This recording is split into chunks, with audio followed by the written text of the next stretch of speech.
upstairs, and every time I walk upstairs, I hear something like, you know how kids walk up the stairs. Kids don't walk up the stairs like this, or they take the same. You know what I mean? And so every time I take a step around, and so I did it again, and so it freaked me out. I went in my room. I came downstairs because I couldn't sleep, and I just remember like wanting to go to sleep, but I kept feeling like I'm looking. I felt like I was in my body, but I felt like something else was looking out through me, like I was looking out through somebody else's eyes. I don't know how to explain it, but it's like I'm not looking out through my eyes. And I remember trying to put on, because during this time I was in my Christian walk, I remember trying to put on TV and watch some TV, and I was going to catch some kind of inspirational to help me fall asleep. It didn't want me to watch the TV. Like, I switched the channel. Really? Yeah, it's like it didn't want, like, and so. So what is it? Did you feel like it was an evil demon or like an evil demon? Really? Whenever I went to, like, I went through a depression. I went through some heavy stuff, and my mama, well, my sister told my sister. Well, how do you get the demon out of you though? My mama cast it out. She came to me and casted it out? My mama came to me and she said, matter of fact, my mama told me whoever the person was, the name was Adam. She said Adam. Whenever she said she was casting it out of me, then she was asking like, "Tell what is your name?" And she started calling it out.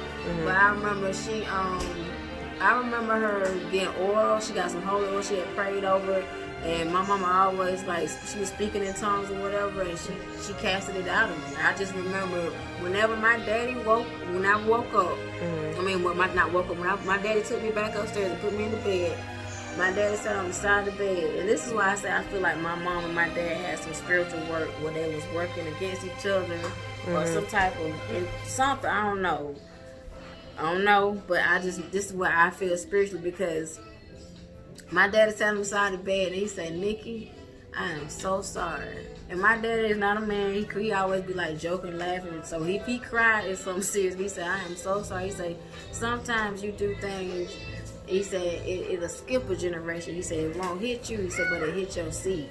And he broke down and started crying. He said, "I am so sorry." So I don't know what, from that point on, let me know. And then the little issue with my mama burning the big fire and telling me to get rid of these papers and stuff, that let me know they had something going on that somebody didn't tell me. So it wasn't all Christian stuff. You know what I mean? Yeah, because you know a lot of the Christians would hide behind Christianity, and they were doing spiritual work.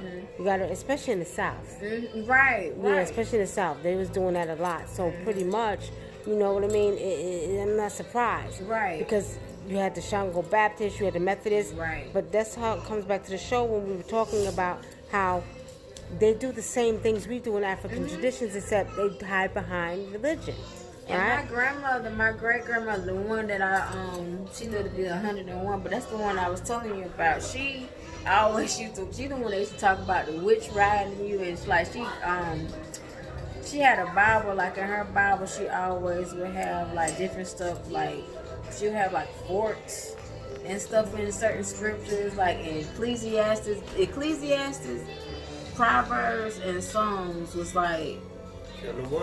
Yeah. And I learned that later on that's what all the rituals they do. All the rituals.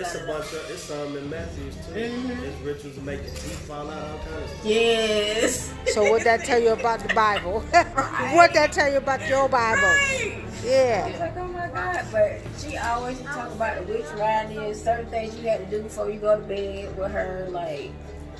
It's just like, but this is one that the spiritual practice. My grandfather was a spiritual practitioner, so he had been passed away, but she was still practicing, like doing like people call it superstition, but it was really just spiritual. Yeah, spiritual work, exactly. But my mom casted that thing out of me, whatever it was, and my dad said that's what when he said that let me know.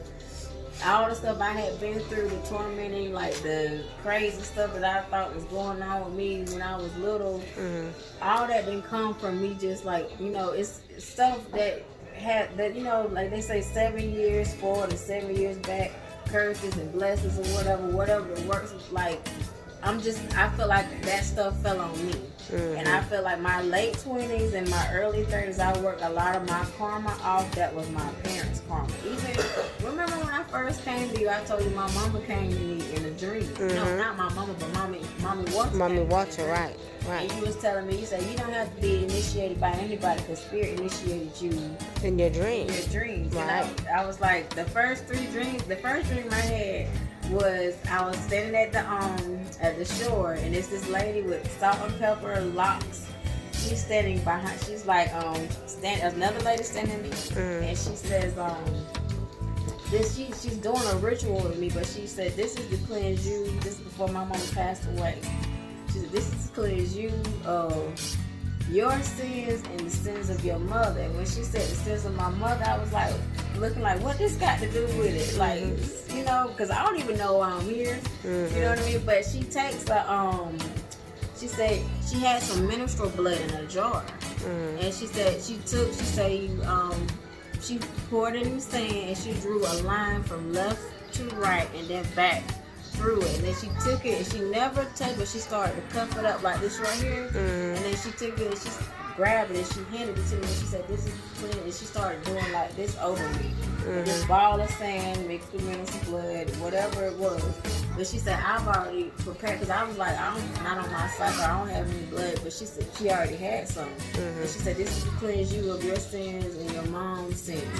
And whenever she did, it's like I could feel this cleansing, like a cool wave just come over me, and I felt when I woke up from the dream.